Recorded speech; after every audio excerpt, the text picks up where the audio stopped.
What is up, you guys? Welcome back to another podcast. I appreciate you guys tuning in. In today's podcast, we are talking about bulking and cutting and all the things in between to make sure that you do it properly.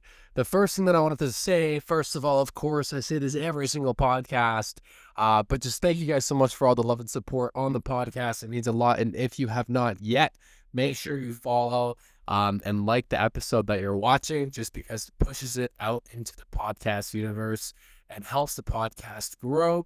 And I will be continuing to put out really good information on your fitness, on mindset, on personal things that happen in life, that happen in my life, that I want to use to be able to show you guys that you guys can work through adversity and all the mental things, mental battles, and all the stupid things that come with that stuff. So let's talk about this topic today, because I came across this idea from just talking with someone about their health and their fitness. And they're like talking about bulking and how they're doing it, talking about their cut. And I also talked to a lot of guys, but also a lot of girls, women, let's just say guys and girls. I just say guys and girls. All right. I'm not talking about, when I say girls, I'm not talking about little girls or like teenage girls or like girls in like their 30s. I am talking about like women. Doesn't matter your age. I'm talking about guys. Doesn't matter your age. I'm talking about like, anybody who's trying to bulk or cut, it does not matter. All right. But I want to make sure that you guys do it correctly. And for the women out there, I'm specifically talking more so to you as well, because you can get to a point where you bulk and cut. And I want to walk you through this. So overall, the topic of this episode is going to be based on changing your body composition and coming down from like basically needing to lose body fat and keeping it off for good, and how to do that properly. So if you're someone who's been struggling to lose body fat and keep it off for good, I'm going to walk you through how you can do that realistically, so then you don't have to think about it or struggle with it ever again. And this does relate to both men and women, and you go through a cut or bulk to do that. You can call these things different names. You can call it a gaining phase. You can call it a bulk. You can just say I'm building muscle. You can call it cut a fat loss phase, or you can call it a weight loss phase, or whatever you want to call it. But it doesn't matter which one you're doing, depending on what goal you have, just call it whatever it is and then go from there. When it comes down to the main topic, losing body fat, getting yourself to a place where you feel good. First of all, I'm going to state this really clearly. I think that everybody should strive for a low body fat percentage, to the point where you're lean enough to then not have to lose any more weight or even think about it again. And the body fat percentage that you would be looking at for men, that's about 10 to 12% body fat. For women, that's about 12 to 15% body fat. For women, 12% body fat is pretty fucking lean, dude. Like, you're looking at like competition levels leanness almost. 15% is like really good though. And I'm saying that range for women specifically because when you're at that point, you have more muscle on your frame. If you were working on building muscle and doing all the things that one should be doing to become healthier, you have more muscle in your frame than you do body fat. Now, what does this mean? It means that when you're at that point, you can then be at a point to be like, oh, I don't have to really think about losing weight or losing an intentional decent amount of weight for a pretty long time. I can just kind of coast or work on different goals or focus on something different. But what I notice a lot of the time for people who, are maybe like 30% body fat, 35, whatever, or just higher than those numbers, is they don't get to that point. And for those listening on the podcast, for my women out there, 15% body fat is where you can kind of see your abs, but it's like you don't have any loose body fat on you. You don't have a muffin top. It's not really like bothersome in that way. Let's put it like that.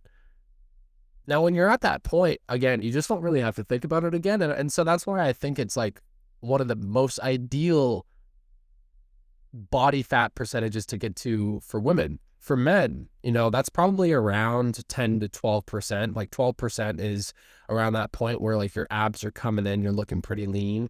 But like 10% is like you have diced abs, like you're looking really good. So that would be the ideal body fat percentage that you would want to get to for men. Now, when you're at that point, the most important thing that you can do is transition into a bulk properly. Now, here's the thing. After you're done losing body fat, you might have a couple different goals, in the upcoming future that might be different other than like just trying to put on size. But for a lot of people, sometimes they do want to focus on that. And if you're someone who doesn't have any kind of crazy extracurricular activities that you want to pursue in fitness, like a competition or some kind of thing like that, then something that you could maybe start to think about is having some sort of body composition goal other than like getting lean. And that might be, building muscle in certain areas of your body, or it might be building strength, or it might be building your fitness in a way that's just different than like just losing body fat. Because here's the thing. You can't keep doing the things that you were doing to lose weight for the rest of your life. That's not how fitness works, and that's not how it should be. Number one, it's really draining to just do the things that you were doing to lose weight for the, forever. You don't want to do that. Like realistically, when it comes to losing, I would say like a general amount of weight, let's just say 20 to 30 pounds, 40 pounds, 60 pounds, whatever it may be, that should take you within a year. And then you can move on. But like, that's the point. You want to do it once and move the fuck on, so then you never have to do it again.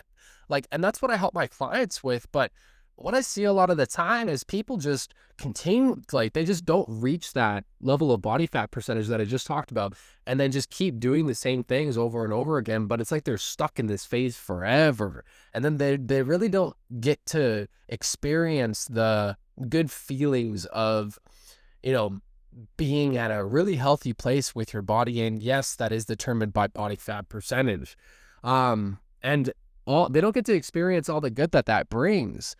So, when you're at that point, when you're done your fat loss, you want to think about some new goals to work towards, whether that's, sports, or whether that's fitness, or whether that's body composition, just something to focus on.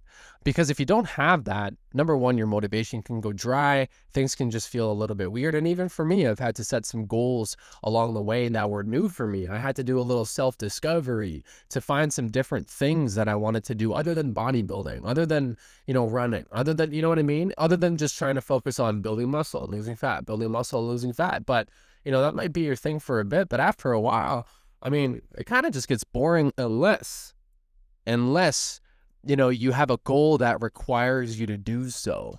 You know what I mean? And, here and there, sometimes it is nice to go through a bulk or a cut, but you do get to a point where if it's like that every single year, it can just be like a little bit much sometimes. And here's the truth. When it comes down to bulking, a lot of people do it wrong. A lot of people just get really fucking fat, and then they think that they're doing it right. But did you know that you actually build the same amount of muscle if you're just in a slight surplus with your calories, and you're bulking for the same amount of time as if you were in a 1,000 calorie surplus or 2,000 calorie surplus, but you were getting fatter? You would build the same amount of muscle. There's literally no point in stacking on all those extra calories when it comes to body composition, because it's not going to do anything for you whatsoever. And also, it only does so much for you in terms of your energy as well. Like, you can kind of think about it like that, benefiting your training. But again, you can only do so much. Your body can only intake so much, to the point where you're just limiting yourself if you're just over intaking calories. So that's one thing to think about when it comes to bulking. You don't want to overdo with the calorie consumption. You want to make sure that you have the right amount of calories that allow you to stay lean, that allow you to build the right amount of muscle. And here's an example. For men, that's about 2 pounds per month for the most part. For women, it's about 1.2 to 1.5 pounds per month. And as long as you're seeing that very, very slow, steady gain, you will make progress. It doesn't hurt to stack on a couple extra pounds for both men and women if you're bulking, just so then that way you can, experience some slight differences in your training, or maybe a little bit of diet freedom. But for the most part, it's not needed. So you can kind of take it a couple different ways with your bulking. You can either be a little bit more controlled, or you can be, just a little bit more loose with it, and be okay with getting a couple extra pounds. Whether that's, also, and I mean pounds as in like not just strictly body fat, but I do mean like just like pounds as in water weight, the extra food in your belly, a little bit of body fat that you're going to gain, etc. But that's a decision that you can make. And then another problem that I see when it comes to bulking is people not bulking for the right amount of time. Some people will bulk for like 3 months or 4 months, but like it doesn't give you a lot of time for your body to see a good amount of changes. And I think a good time frame to bulk for, if you want to truly build some muscle, like if you're a woman and you are as lean as you want to be, and then you're taking a look at your physique and you're like, hey, what kind of changes do I want to see to maybe get a little bit more aesthetic? Maybe that's building my glutes and my legs and seeing some toned abs, and I want to build my back to see some more muscle, etc. Maybe I want to see some more definition in my arms. So you pretty much just have to build muscle overall. You probably want to bulk for probably 12 months, like to give your body that time to gain muscle. And it's not that much, 0.2 to 0.5 pounds per month. As an example, it's around there for the realistic amount that a woman can gain in a month. Like, and that's not a lot of muscle. You know what I mean? Like it's not. So if you were to give yourself, I mean, even if it was anywhere from 6 to 12 months and then kind of assessing and seeing what the next game plan or like what the next move would be, then that would be better than just, doing it quick for 3 months but also doing it really uncontrolled and having no plan whatsoever. And the same goes for guys. You want at least a year, maybe even 6 months to give yourself that time to allow your body to grow. So then that way you're good. That way you don't just waste your time.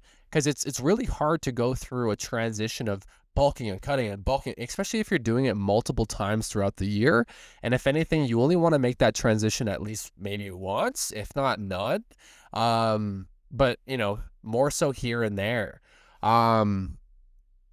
Give your body the time to grow. Give your body the time that it needs to cut. I think those are some of the bigger takeaways that we can kind of pinpoint in this podcast. But yeah, you don't need to get fat if you're trying to put on size. It literally doesn't do anything for you.